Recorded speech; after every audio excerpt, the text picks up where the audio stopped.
delicious. Eggs of Steel, Charlie's Eggcellent Adventure, what a name by the way, was released in North America in November of 1998. The game was developed by Rhythm and Hue Studios, who was known for making games such as Babe, The Golden Compass, and Life of Pi, which the studio won Academy Awards for. Wait, yeah, to no one's surprise, those aren't games. And this isn't even a game development studio. They're actually a visual effects and animation company that's worked on a lot of IPs like Game of Thrones, Scooby-Doo, and Lord of the Rings, and so many more. While I would like to go more on the history of them making this game, there isn't really a lot of history out there, so I'm just gonna do an assumption here. I just like to assume that one day they randomly decided to put their skills to the test and make a video game with the skill set they had. And did they succeed at doing this? Yeah, it's not great. What I find funny about this the most is that if you try and search Eggs of Steel on the Rhythm and Hue's Wikipedia page, it just doesn't appear at all. Maybe it's not there out of shame? Who knows? I like to believe that this game was delivered to us in a golden envelope, as the people that published this game are just insane. In the US, this was published none other by Atlas, who made the Shin Megami Tensei series. And in Japan,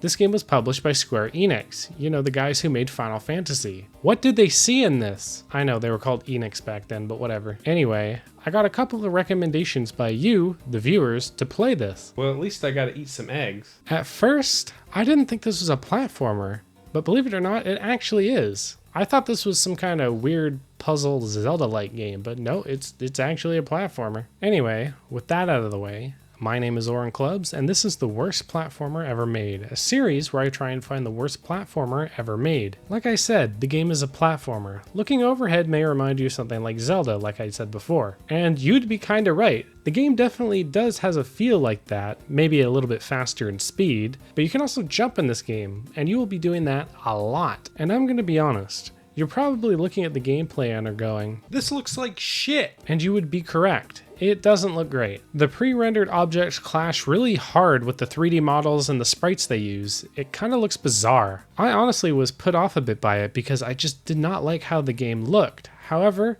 that feeling actually wore off over time, and then I started not to mind it, but it really doesn't look great. However, there's another issue with how the game looks.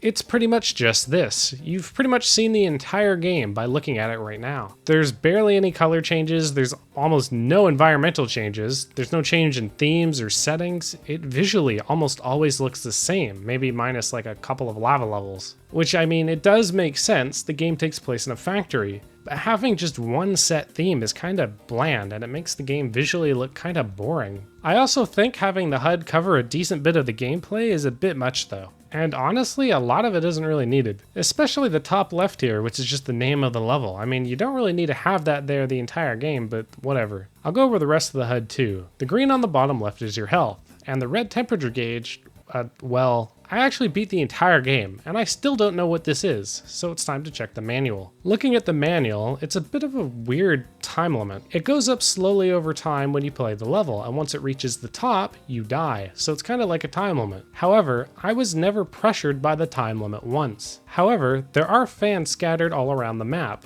I thought they were annoying my entire time playing this game because they push you back, and it just felt like they were in random spots. But they actually have a gameplay reason for being there. When you walk in front of them, the temperature gauge goes down. This gives you more time to beat the level, but there's just so many around the map that the temperature gauge is irrelevant. So at the end of the day, what is the point of this feature? Just delete the mechanic. Anyway, you also have your lives, which are these little white balls on the bottom left. The lives in this game don't matter that much as there's autosaving. Once you get a game over, you just restart from where you died. In the bottom middle-ish of the screen, you also have your collectibles. You have to get all the collectibles in this game to progress the level, and this is the counter for them. On the bottom right, you also have how much ammunition you have, which is designated by the nuts. The nuts you can throw at the enemies, and the coins increase your score, and once you get 100, you get an extra life. You also have your score on the top right, which I don't think anyone's trying to get a score in Charlie's Eggcellent Adventure, let's be honest. Back to this kind of being like Zelda, you move with the D-pad and you can go up, left, right, and diagonal and attack with your wrench to beat up enemies. You flip switches and solve puzzles with this. You can also roll around like Sonic the Hedgehog, which is required for some levels in this. And of course, since this is a platformer, you can also jump. and I'm gonna be honest, I don't actually really hate the controls in this game. Moving around works perfectly fine, though it can sometimes be janky with the level design itself, but that's more of an issue with the level design rather than the moving the character. Rolling around is fine, attacking stuff is fine, but the only real issue is that jumping is kinda awful. There's no momentum as you jump, so you kinda just move forward a bit and then fall straight down. It's kinda weird. You've made a platformer, and jumping is the worst part. Like, come on. It's almost like having a video essay, but in the video, he cuts into unfunny skits which ruin the entire flow of everything. The biggest issue and fault this game has is the angle of the camera with the pre-rendered assets. A lot of the time, it's really difficult to see if you're actually able to make a jump or not, because it might be in a slightly different position to where you are. And due to the position of the camera, it's just really hard to tell. This isn't like a one-time thing either. If you play this game, you'll find it happening a lot. As you saw from the intro, the game has CG cutscenes. A lot of them. Every time you go into another level, it plays a CG cutscene, and sometimes they reuse them. But to my surprise, a lot of the times they do use different ones, which is honestly super impressive. However, I wonder why there are so many. Well, if you try and skip the CG cutscene, you get a loading screen. Honestly, it's a pretty entertaining way to hiding a loading screen. Though it does feel like if you try and skip the cutscene, it feels like the game loads slower than if you just waited on the CG cutscene. It's very strange. And even though, in my opinion, the art style for this game and these cutscenes is kinda ugly, it doesn't look that bad for the time at all, considering how many are in this. Back to the game, the goal of each level is simple. You just either need to get to the end or find the time clocks, which is what most of the game will be about. However, the level structure of this game can be a bit bizarre. In the first world, it just kind of goes in a straight line. But then throughout most of the game, you spawn into a level and you have to find the time clocks in many branching paths. And when you finish that path, you get sent back to the very start of the world and need to find another path. This means there is a lot of backtracking in this game. But luckily, the game has a map, which is useful. Though even with the map, it still can be pretty confusing to get around. But that's an overview of the entire game. Normally, this is where I go through each level of the game one by one and tell you about them. Unfortunately, as I previously said, the levels look the same. And if I'm being honest, most of the levels play pretty much the same as well. If I went through each level one by one, it would kind of just be like level 3 machinery get to the end, level 4 machinery get to the end, level 5 machinery get to the end. This game is majorly the same. However, as per the rest of my videos, I will not deny the game of its positive for the sake of rage baiting for views or something. This game does have a lot of stuff in it that is cool, however, and I will call out that stuff as we go on. And I can at least talk about the worlds themselves, as they're a decent bit to talk about going through this. And I'll also be talking about some of the levels that I found unique, so there's that. So with that out of the way, let's begin. When you start the game, you get this asshole introducing himself, and yes, he is an asshole. But what's this I hear? A theme? And it actually sounds good? Yeah, I'm not kidding. Take a listen to the title.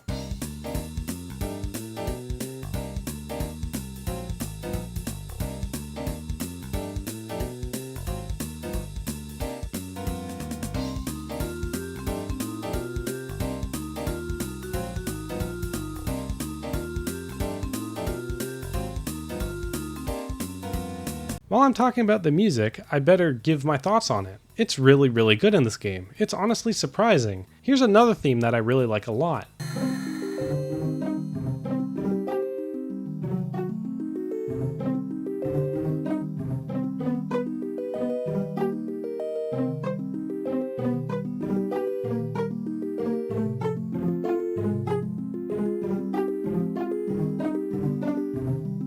Anyway, we start the game and you get a CG cutscene, and he just dies?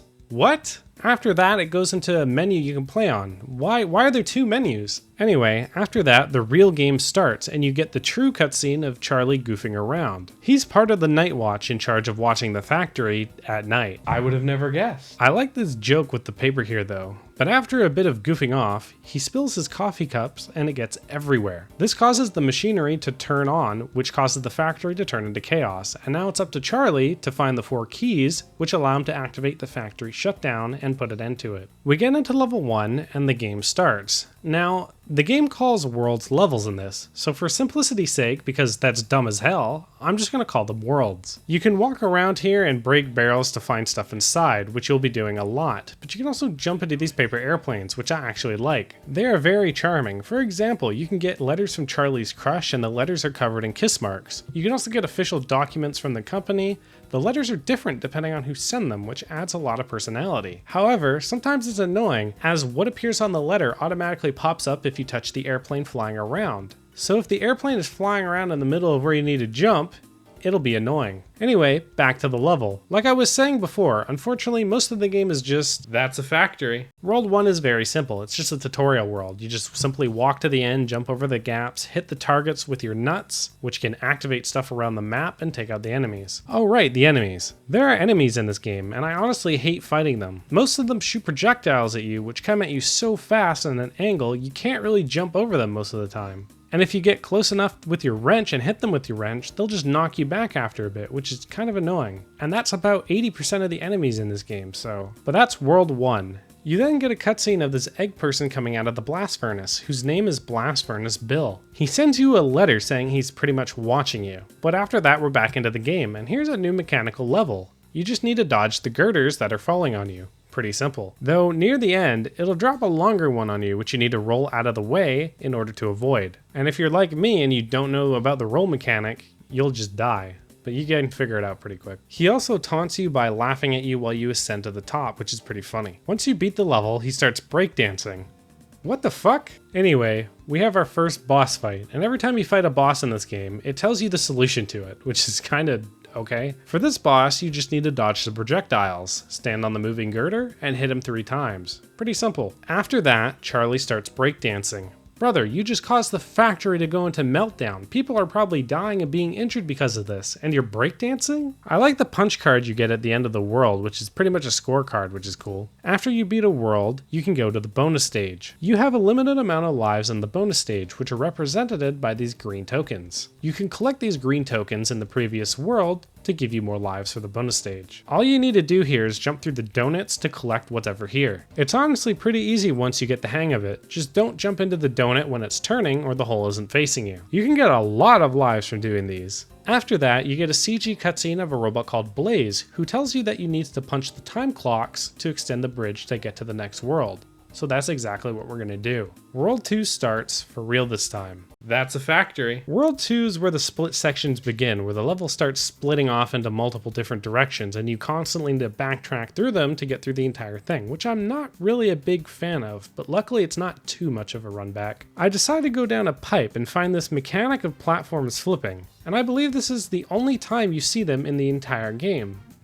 Okay. I go on and get a letter from Blast Furnace Bill, who I'm just going to be calling BFB from now on. I love these letters. He hates us, man. We actually have a mechanic here that is used a bunch later on, but there are these holes you can go into which lets you control parts of the level. In this part, you can control the door via the buttons on the walls, which took me a second to find, but it's honestly pretty neat. Get past this and we move on to the boss, and whoa! BFB can really throw it back. For this boss, you need to do several steps. Go into the hole to control the giant magnet. Pick up the propane, drop it into the cannon, and then flip the switch to shoot the cannon. Do it 3 times, and the boss goes down. That was the end of one of the branching paths, so now that we did that, we get warped to the start of World 2, and we need to find another path. One of the other paths I go on is a bunch of gears that are moving, which you do see more of later, but that's really the end of the path, and then you get warped back to the start again. The next path I chose was a raw platforming section, with moving platforms, enemies in your path, and honestly it's pretty fun when the game's just trying to be a simple platformer, rather than some weird exploration-based game, which it really isn't. We jump along some moving girders, and BFB starts throwing it back again. You know what that means. My OnlyFans can't keep up with them. It's time for the boss. If you walk on the green gas, you get sent up into the sky, and you go on this weird slide, and it just looks so goofy. I'm not even sure what the point of this is. All you need to do to beat the boss is wait for him to stop spinning, and then smack him with your wrench. There's no point of going up here. Back to the start of World 2, and I try and find another path, only this time the game starts to look different. We have lava, folks. There's a weird cutscene here that, like, is he in the lava? What's going on? Anyway, we move on ahead in the level, and the lava is now gone. How exciting. We move ahead and find a note telling us the code to the elevator, and I never understood the point of this. This happens twice in the game, and both times this happens, you get told the code immediately for the elevator right in front of it. So it's like, what's the point? Why not just make this a normal elevator? Anyway, the elevator here just brings us back to the start of World 2. So I look around some more. In the lava area, I find a raft, and that's not how that works, but alright. Wait, why am I complaining? I'm playing as an egg person. The rules of reality don't matter here. This is a video game. Whatever, enough of that. It brings us to another area where we just have to progress in, and we find a golden wrench. The cutscene you get for getting a golden wrench is awesome, and it makes it feel like we just found Excalibur. The golden wrench beats every enemy in one hit, and lets you destroy certain objects in the path, which is what we need to do here. It only really lasts one level though. Anyway, with that out of the way, we have all the time clocks in this world. But there's one more thing we need to do in almost every world. We need to find the exit. In this case, it's right past the raft we went on. We get a cutscene with Blaze, who extends the bridge for us and warns us that there's some weird sounds she's been hearing ahead. It almost sounds like a ghost. Anyway, with that, we're on to the next level, which is unique. It's a surfing game. Though it's more of a platformer here, you just need to jump between the metal plates and avoid everything that comes at you. Unless there's a collectible, then go ahead and collect that. But that's pretty much it. It does last quite a long time though, but that's really my only complaint with it. Once we get to the end, we get a blue keycard, but we get a message saying that we have to fight to the death for us. What is going on in this factory, man? After that, we get to the boss, and you just need to walk around and hit the boss from behind once the boss stops to look at the camera. Pretty simple boss though. 3 hits and he's down. World 3 starts with a cutscene of a robot going around breaking stuff. I wonder who the boss will be. Anyway, oh hey, a factory! Is it funny yet? We get to the start of World 3, which has moving platforms, and it's a bit more linear, but at the same time, there's still a lot of backtracking. You need to get to the end of the moving platforms before you can actually go on one of the branching paths, so you have to do this every time you get back to the start of the world. I go down one of the paths, and I get taunted by BFB again, asking if we remember him. Oh, I'll always remember the way you throw that back. The next set of levels is us climbing up a boiler, which has these green things that you can grab onto with your wrench, which is really fun. I wish there were more of these in the game. Once we get to the top, we get into a suit, which I don't really know if this actually adds anything, other than the fact that your temperature gauge doesn't go up with it on. But like I said before, the gauge barely goes up anyway. After a bit of that, we get to the boss, which all you need to do here is just run around to stun him, and then just hit the boss a couple times. Back to the start of World 3. This path is a giant tower. At the start, you need to climb to the top by walking around a bunch. It's a lot of fun, avoiding obstacles and jumping over stuff. But after that, we get another metal plate ride section and see BFB setting up some robots to kill us.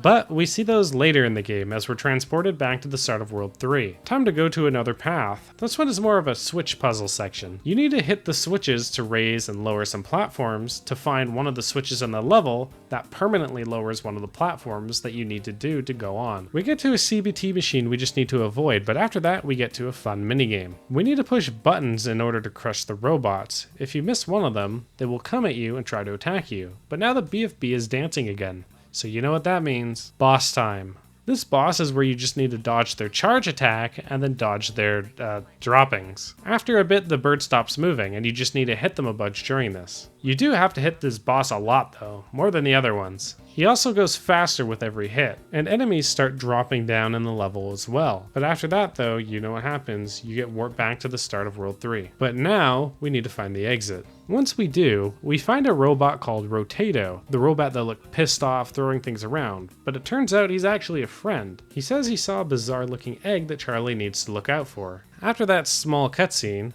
we get a small level we need to do in which we get the yellow keycard for. Though again, we need to fight over the death for it. This fight is an arena where you need to take out all the spiked robots which were in the cutscene before. I did this without dying, but the final robot pushed me through a wall and made me fall off the map. Though now's the perfect time to talk about falling off the map. Whenever you fall off the map, you get a cutscene of him doing that. Sometimes Charlie will start praying and sometimes he will get absolutely brutalized. This is just brutal. I think once you skip enough cutscenes, it starts showing you a really short cutscene of him just exploding, which I guess is fair because it takes less time. Anyway, back to the game. After we beat the boss, we win the right to get the yellow keycard and move on to World 4. In this, we get a cutscene of Blaze telling us to turn off all the steam pipes and punch all the punch clocks in order to proceed. So let's do that. In this world, there are only 6 collectibles you need to get compared to the 15 and 13 that were needed before. It's kind of annoying here though, because if you punch a time clock before hitting one of the steam pipes that you need to fix,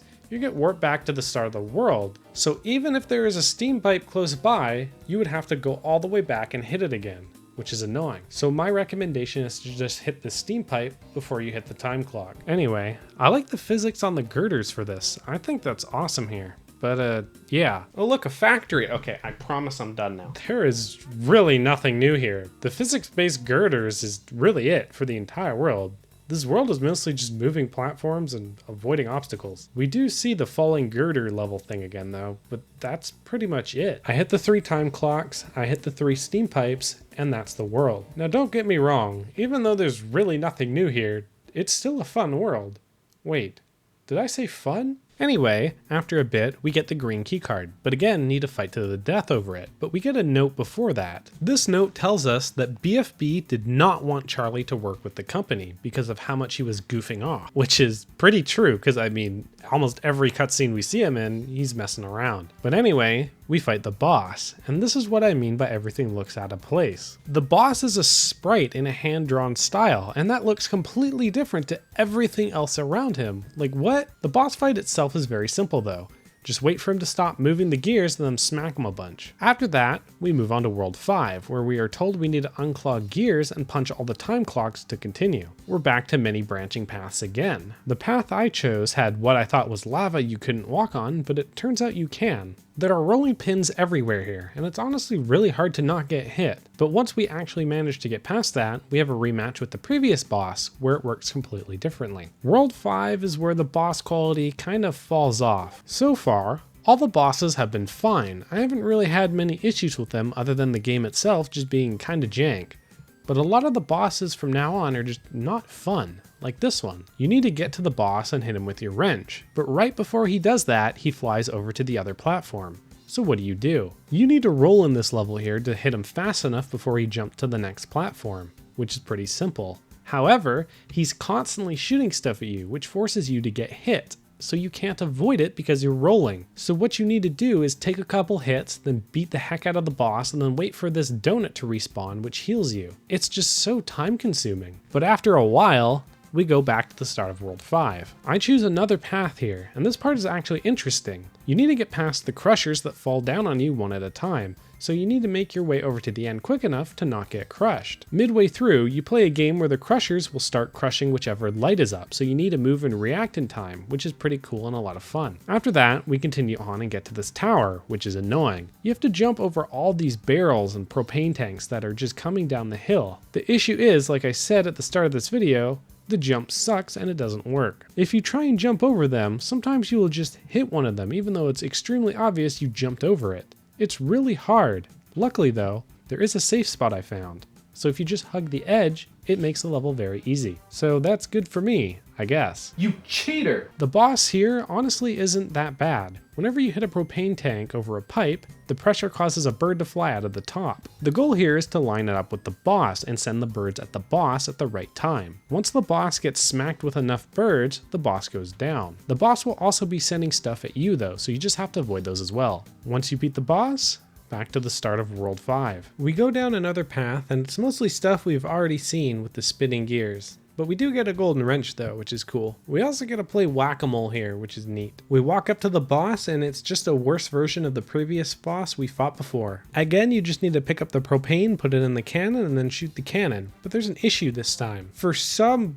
godforsaken reason, they decided to put a 5-second delay on the cannon. When you hit this switch, you have to wait 5 seconds before it shoots out. Why did they do this? This makes timing annoying, but what I did is I just waited for the boss to go on a specific spot and then calculate, okay, how much more further forward or forward back does he need to be before I hit the switch, and that kind of worked. There's also 2 of them this time, and they both attack you, but it's not really a threat since the propane kind of goes in the same spot every time that they throw at you. This boss honestly would have just been fine if it didn't have that 5-second delay on the cannon. Anyway, we beat them down and we go back to the start of World 5. We go down another path and we get put into a gauntlet of platforming. We have to do the crushing thing again we did before, where we have to avoid the lit up panels, and then after that you need to do the same thing, but there's only 3 panels that light up this time. And there are also platforms that get pushed out of the way instead. But after that, we put on the suit and move on to the spinning gear section, which is just a straight walk downward, but it's a pretty long walk. Here there's also this dog robot chasing you, and if you get caught by it, he drags you all the way back. So don't get caught by him, but it's not too hard to avoid him, since you walk faster than him anyway. We get the golden wrench again, and now we can just blitzkrieg through the entire level and just get the clocks we need to find the exit. Once we do that though,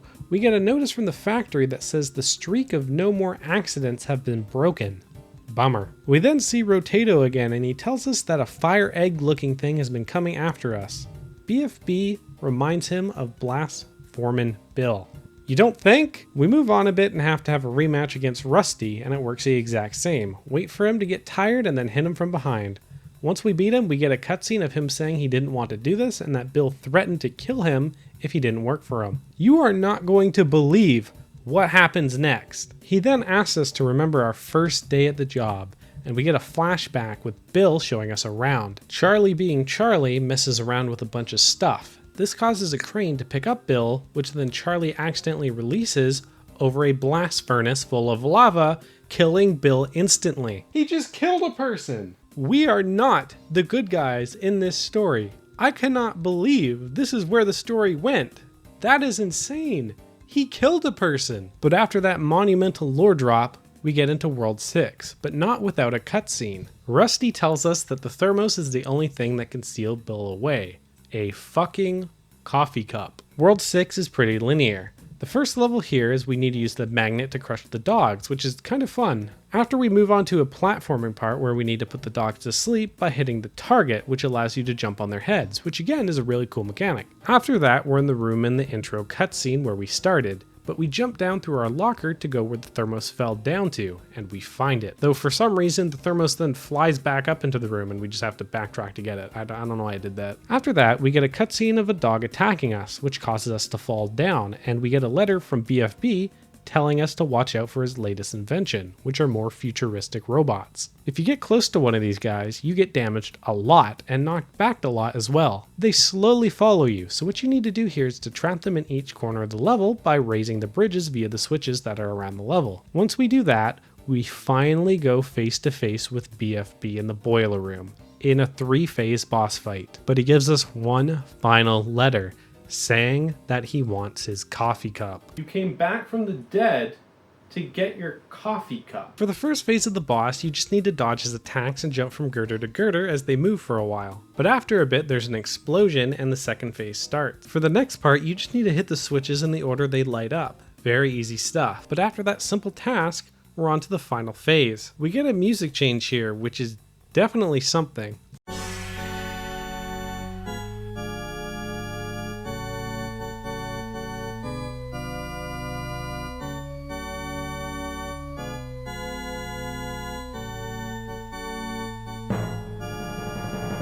What you need to do in the first part is as soon as he spawns, he gets tired, so you just need to hit him as he spawns in. If you don't, he'll just cast some fire at you. But if you hit him enough times, you move on to the last part of this fight. It's a bit tricky. You need to hit the propane tanks that are flying at you on top of him 3 times. While this is happening, he's also throwing fireballs at you that hit pretty hard, so you need to avoid those as well while hitting the propane on top of him. But once you do that 3 times, the boss goes down and he melts into lava. God damn. But with that, we finally have all the keys to stop the factory. We ride the dog to victory only after pouring BFB's remains into the thermos, sealing him forever.